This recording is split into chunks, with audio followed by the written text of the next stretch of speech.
Vamos falar hoje sobre a série Adolescência do Netflix, uma série muito polêmica e que tem dado muito o que falar. E hoje eu vou fazer a minha opinião e a minha análise técnica como psiquiatra.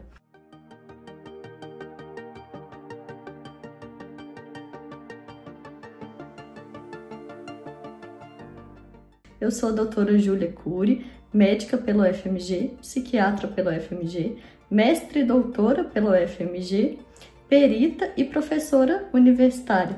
Então fique comigo até o final para entender tudo sobre a análise psiquiátrica da série Adolescência. Essa série foi uma série que me impactou muito, provavelmente impactou muitas pessoas que assistiram, porque ela se relaciona muito a preocupações e acontecimentos da adolescência real nos tempos contemporâneos. O que aconteceu nessa série? E o que vem acontecendo com os nossos jovens? Uma exposição cada vez mais cedo a redes sociais e a internet afeta muito mais o cérebro de pessoas jovens do que de adultos. Isso porque o nosso cérebro ele é imaturo quando a gente nasce e ele não completa a maturação até mais ou menos 21 a 25 anos de idade.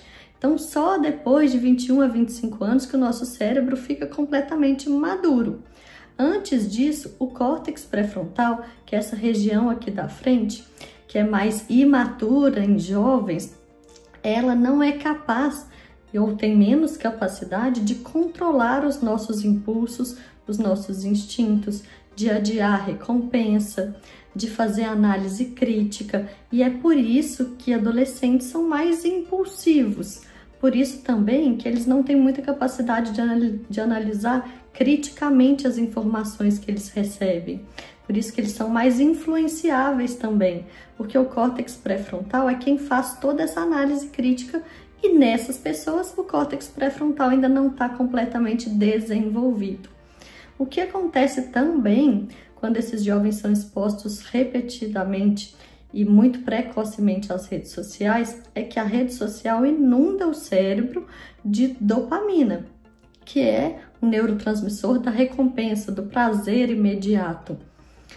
Essa dopamina é liberada no núcleo accumbens, que é o sistema de recompensa do nosso cérebro, só que as redes sociais inundam o cérebro de forma rápida e repetitiva.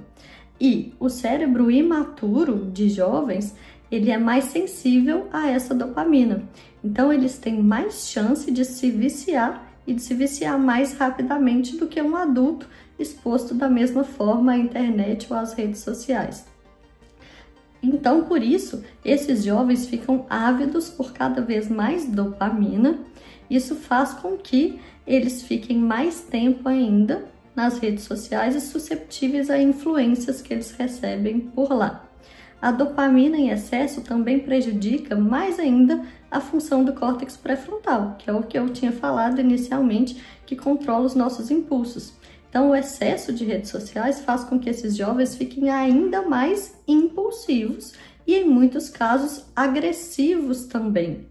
Portanto, antes dos 13 anos de idade, antes de começar a adolescência, não é indicado que os jovens tenham contato com rede social, porque o cérebro deles não tem maturidade necessária para controlar a quantidade e nem o conteúdo, e nem para fazer análise crítica do conteúdo que eles recebem. O que aconteceu com esse jovem dessa série é que, além dessa exposição intensa pela internet, ele recebeu influências muito negativas pela internet. E como ele já era uma criança que sofria bullying na escola, provavelmente por muitos anos, já estava em sofrimento, já estava se sentindo inferior, já estava com a autoestima baixa, né, por causa dos bullying, porque ele não se encaixava num padrão estético que era considerado essencial na idade dele. A exposição pela internet fez com que ele começasse a sentir um ódio, uma raiva que foi crescendo dentro dele aos poucos. Essa raiva foi alimentada pelos pares, pelos outros jovens que também sofriam bullying da mesma forma que ele, que também se sentiam excluídos e inferiores. E quando um grupo se une, um grupo que se sente inferior se une tendo o mesmo sentimento de inferioridade por outras pessoas que fazem bullying contra eles, esse grupo se fortalece, o discurso de ódio se fortalece, até que pode culminar num comportamento de ódio, que foi o que aconteceu na série. Um adolescente tem uma necessidade de pertencimento muito grande. Todos nós adultos temos uma grande necessidade de pertencimento. Mas na adolescência, essa necessidade de pertencimento é maior ainda, né? A necessidade de ser aceito pelos pares, de se sentir incluído. Então, a exclusão pelo bullying, ela favorece ainda mais a diminuição da autoestima e o sentimento de inferioridade. E favorece com que esses jovens queiram buscar, através da internet, a inclusão. E aí eles vão buscar pessoas que passam pelas mesmas coisas que eles e que, portanto, consigam entendê-los e acolhê-los. Quando você está na internet e encontra pessoas que te entendem e te acolhem, você fica susceptível para aceitar a opinião delas no que quer que sejam. Que mulher é inferior, por exemplo, que a gente deve atacar as mulheres, que provavelmente foi o que aconteceu na série, né? Ou que as mulheres são ruins, merecem sofrer, enfim. Então, nesse caso, não foi um acontecimento que causou um ato violento. Esse menino foi exposto a bullying a vida inteira, muito sofrimento, foi introjetando, interiorizando esse sofrimento, teve um estímulo, né, para fazer um ato agressivo através dos pares na rede social, que foi onde ele encontrou apoio e acolhimento, até que chegou um momento que ele exteriorizou na forma de raiva e de agressividade esse sofrimento que ele já guardava há muito tempo. Pois bem, o que aconteceu também, por que choca a gente? Porque esse menino era de uma família que teoricamente é funcional, uma família constituída por pai e mãe, uma irmã, classe média, que parece que tinha uma boa convivência, só que depois a gente descobre que esse menino não estava realmente sendo escutado e acolhido. Ele passava a maior parte do tempo dentro do quarto dele. Então, isso não é um acolhimento verdadeiro, né? Ele não tinha liberdade para conversar sobre o sofrimento que ele passava na escola. Ele não tinha liberdade de conversar sobre esse sofrimento com os pais dele, que é quem deveria estar acolhendo ele, e não as pessoas da internet, que a gente não sabe sobre a índole, sobre o caráter. Então, esses pais que não conseguiam acessar esse adolescente emocionalmente, eles foram perdendo contato. Ficou um contato ali, uma convivência de coisas práticas ali do dia a dia, mas não um contato íntimo, emocional e afetivo, como deve ser. E eu não tô falando que a culpa é dos pais. Na verdade, muitas vezes os adolescentes se fecham mesmo, é muito difícil de a gente acessá-los. Então, o que nós, como pai e mãe, né, precisamos fazer em uma época em que as crianças e adolescentes estão indo cada vez mais pela internet, e uma época em que o bullying se tornou também um cyberbullying, que é muito mais difícil de identificar, porque o cyberbullying acontece pela internet.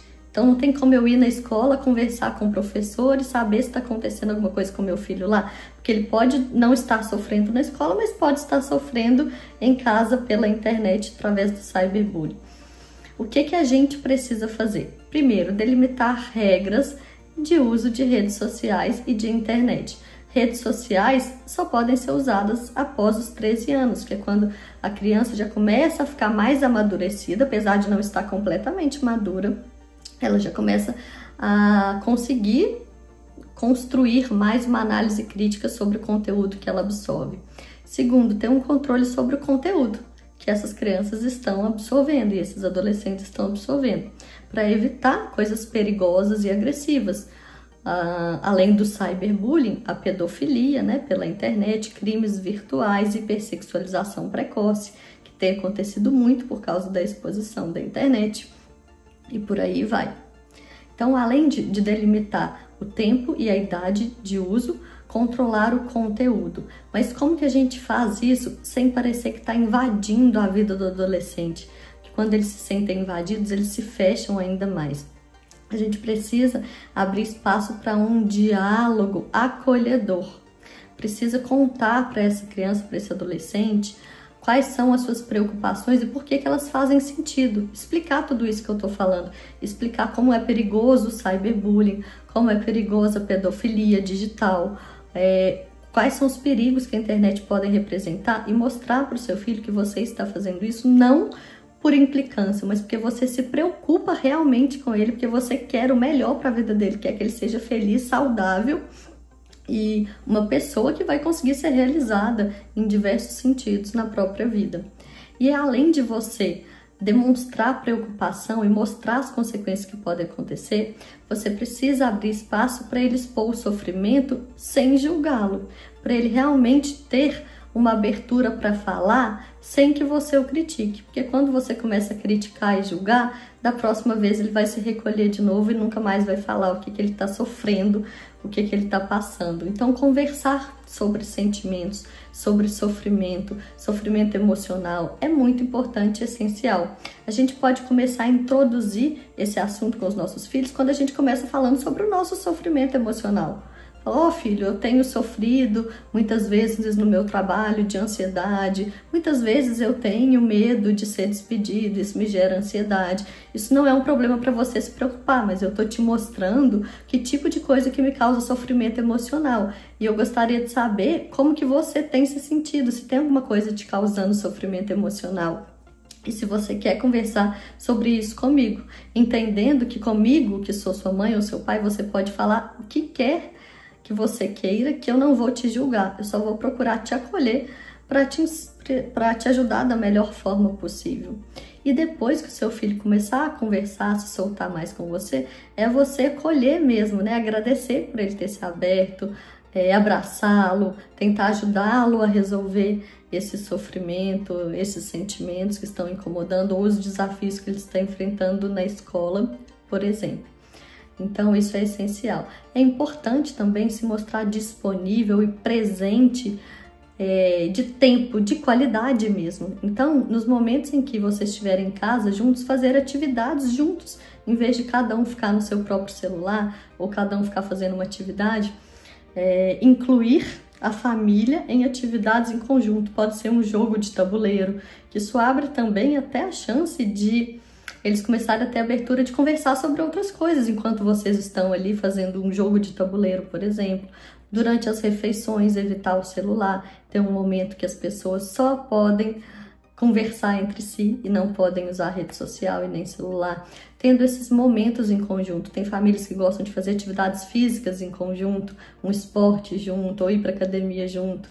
Então, todos os momentos que não envolvem tecnologia e que podem aproximar as pessoas da família para ter um bom tempo juntos de qualidade, ajudam muito também.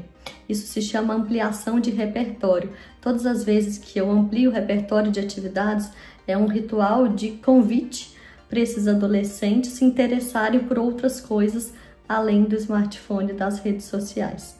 Se você gostou desse vídeo, compartilhe com pessoas que precisam de saber disso.